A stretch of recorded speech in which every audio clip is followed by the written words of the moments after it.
Hey folks, how you doing? So beautiful day, beautiful weekend ahead of me. Been fishing already, caught some fish but let it go. Actually caught some nice big bass, it's like this big, pretty sweet, pretty big for the small lake. Testing time, cannot wait for this one. This is that Ontario Kabar grass machete, which I would say is kind of like a machete on steroids because it is 3/16 thick. I think this one is, if I remember right, 1085. I don't think it's 1095 if I remember right, if my memory serves me well. It has like a double hollow grind, and then the secondary edge came nice and very sharp from the factory. Didn't do anything. Wanna see how the factory V edge will perform. In the chopping blades like this, it really doesn't make such a big difference. But I think I will just blend those two hollow grinds and the secondary bevel into the nice convex grind after I'm done with this testing. And one thing right off the bat, I've only worked with this for a couple of minutes now. I hate the handle sucks. It has really no traction whatsoever. My hands are just a little bit sweaty, just tiny bit. It's absolutely slippery, horrible. I don't trust that handle at all. The only thing what provides me any security is that end of the handle, which is really not good to rely only on that little thing of the handle to, you know, hold the knife, and especially such a big and powerful knife, you know, from slipping out of your hand. Very bad. Definitely will have to do something about that. And it wobbles. I think I showed it in the video before. You can hear that. I have a couple things here, a couple 2x4s, couple. I have one treated 6x1, 2x3s. Gonna see some chopping. I like those because they give pretty decent comparison in the other blades. And it's something that it's, you know, in a sense a lot more like a standard, no? Like it gives you the idea that you can compare. You see, oh, so it chops into 2x4 like this, so you have an idea, a little better idea than if I just pick up a branch of, you know, oak or whatever is here. I'm gonna compare it a little bit with the war sword, which I would say is very similar blade. It's a little longer, it has a little more mass, but it is a very similar design. Big machete on steroids, very similar design. So I want to see how do they compare, and I'll probably throw in some comparing with Excalibur too. So let's see. Let's start with the smaller stuff. Oak. This is like a molding thing. The frame what you put around the doors. Hard oak. About 1/4 inch wide, a little more than 1/4 inch wide, or thick, about inch wide, and we'll see how this goes. This should go through on one swipe. Yep, without any effort. Excalibur should be the same thing. This one is actually, I think, the easiest. With the smallest effort, because it has the speed in that nice and thin blade. Let's see, this is no fun. Let's see 2x3. It's chopped too, but just to give us an idea how well it chops on 2x3.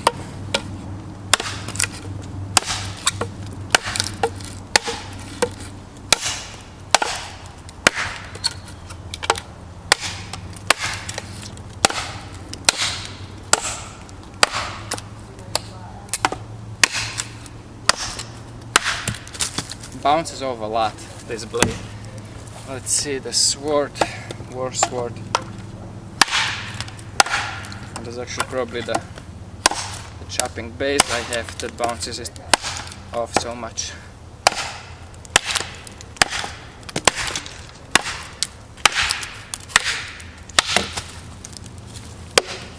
It was pretty decent. Let's see, Excalibur.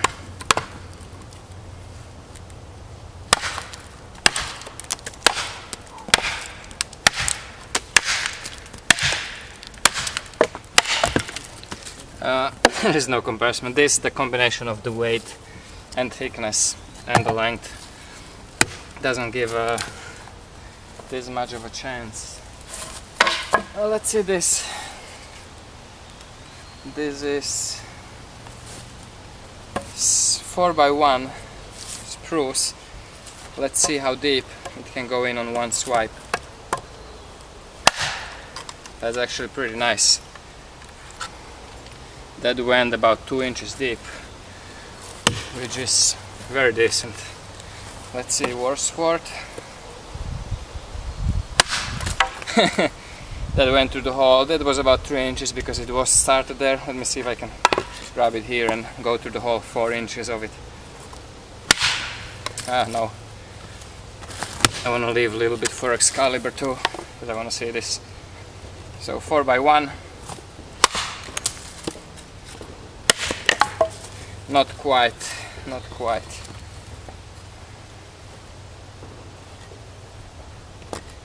Can I stand it? Yep, let's see.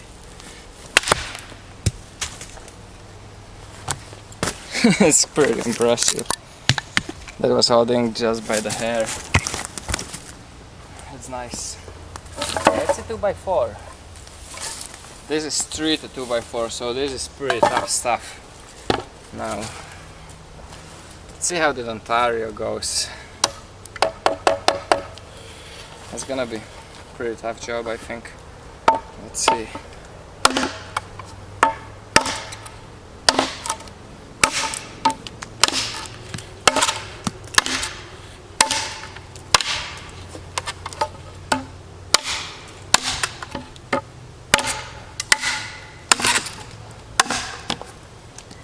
Oh, sometimes it just bites in so bad.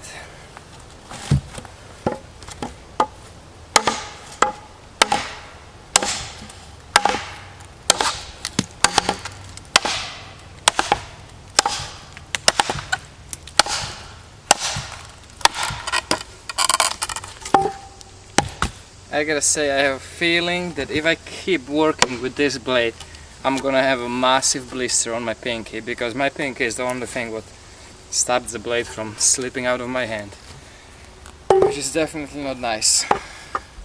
Let's see Warsword.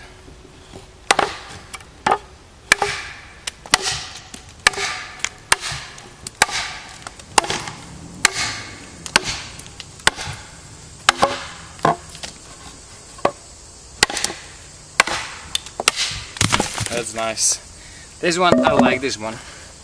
May look very plain, but it's nimble as Machete and has very powerful chops. Very powerful chops. I like that a lot. Let's see Excalibur. That should annihilate this.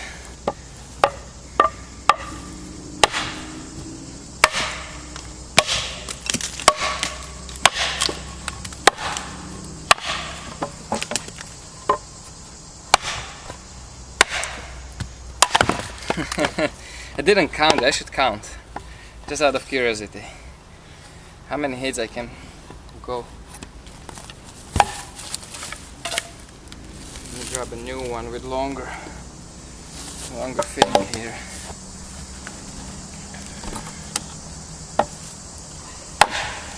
One, two, three, four, 5, 6, 7. But that was spinning them around, turning it around. 7 hits. Makes it a lot easier when you turn it around and do it like this than if you have it on the platform. I talked about it last time. Makes it a lot easier. And let's see something like this. Thinner. This is the 6x1 treated. It's thinner, but it's harder and it's tall. So let's see how Kabar should handle this thinner stuff quite well. You can see the difference between these blades, between the thinner and lighter stuff, when you actually go to the thicker wood.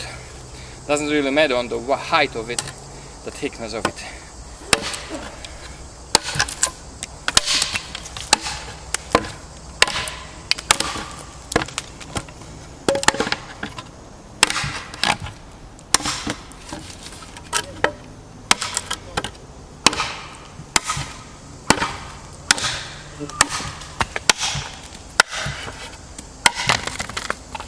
pretty nice.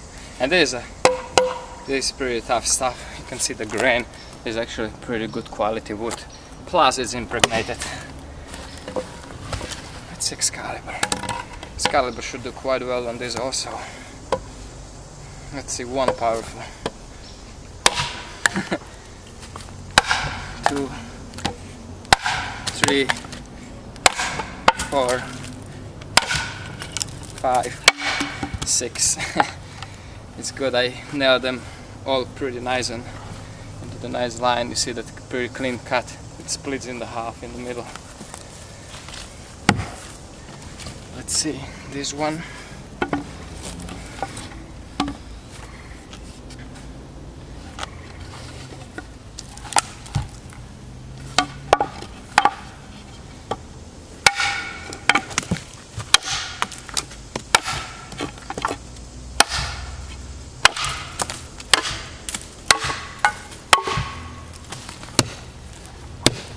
Quite well. Let's see on Kabar again.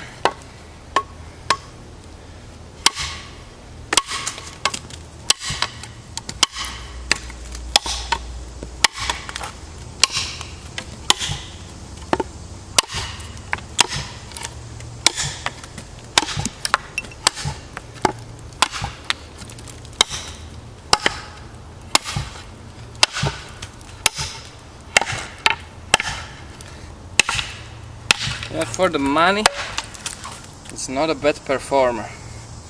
Definitely not a bad performer.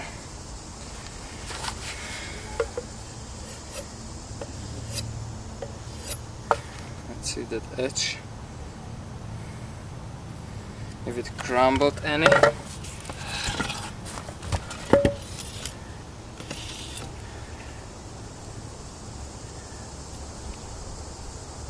Actually still pretty sharp, which means they didn't burn the edge.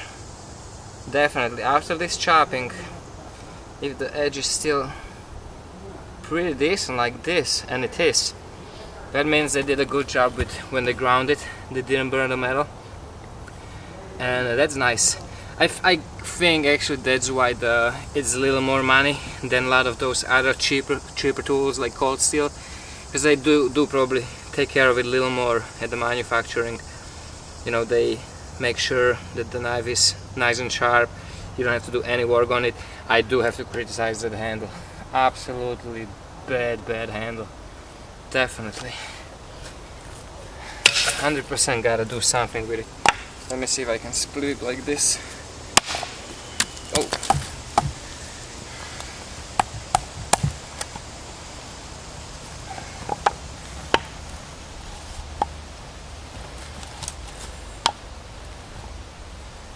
Should be no challenge like this with a piece of 2x4. Yep. It's a good machete. It's a little heavier than most of the machetes, but it's still pretty nimble. Good chopper. It has good weight. That front weight. Definitely good worker. The edge is good. The geometry is decent. I like how they, you know, by keeping it cheap, keeping the hollow grinding, because that's what the setups are for on the cheap machines, you know, like the cheap manufacturing. I like how they combine the cheap process but still getting a little better performance out of the blade, and that's by combining the two hollow grinds, leaning out that grind in such a way. And it's a pretty neat feature. Kind of like it. What it also provides is, when you're going into the deeper chopping sometimes and cutting deeper, that shape like this, and then it comes here and then again like that, this top portion of this still pretty lean hollow grind pushes away the material, kind of creates like a diamond. It creates less drag on all that surface behind, you know, up here. So it pushes away on that first little break of the grinds, and then it creates less friction on the second one. If you would have the same thing, just one hollow grind, it just creates more and more drag and more resistance. By them splitting it this way, kind of helps it. I like it. Definitely good idea, and I think a lot of more people should try it, because I think there is a lot behind that little trick. I think it's quite useful grind on these cheap products, because that's what they do. You have two grinding wheels that grind, you know, like this, and they just pretty much push the blade in such a, you know, through it. That's what creates a hollow grind. That's why hollow grinding is the easiest and cheapest once you have the machinery set up for that. Same like with the jigs. If you have a jig for it, hollow grind is the easiest one to do. And I'm happy. Like I said, the handle is bad.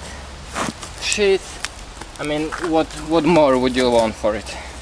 I paid $40 for it with the taxes. It was like 35. Normally they go about 50 bucks. But for that you get a big, decently thick knife, good worker, with, you know, simple shit. You really don't even need anything more than this for it, because this is a machete. All you need is just regular carry it on your side for a cross draw carry, most likely. That's what most people would carry it, and have it flimsy so it goes out of your way when you crunch or move along. It's really all you need, you know, as long as the rivets will hold together, as long as it won't fall apart, which it most likely will, as all these nylon sheets. That's all you really need. And shape is simple enough to make yourself a nice simple kydex sheet without any effort, so I like it. Only thing, one more thing is, if you want to redo the handle, it's pretty tricky because it is a hidden tank, so it gets a little tricky to do this handle over. But hey, everything's doable. So if I recommend it, yes. For the money, you get definitely a nice, good quality chunk of steel with good warranty and good performer. So, and you don't have to, you know, opposite of the cold steel stuff, this you don't have to do anything with. You take it, you work with it, it works. Cold steel, for example, as much as I like their cheap stuff, you have to put quite a lot of work into it to actually have a good functioning tool that you can count on. This, not so much. You just get it and work with it. So I like it. Hope you enjoyed it, guys. Take care, stay safe, and remember, don't cut yourself.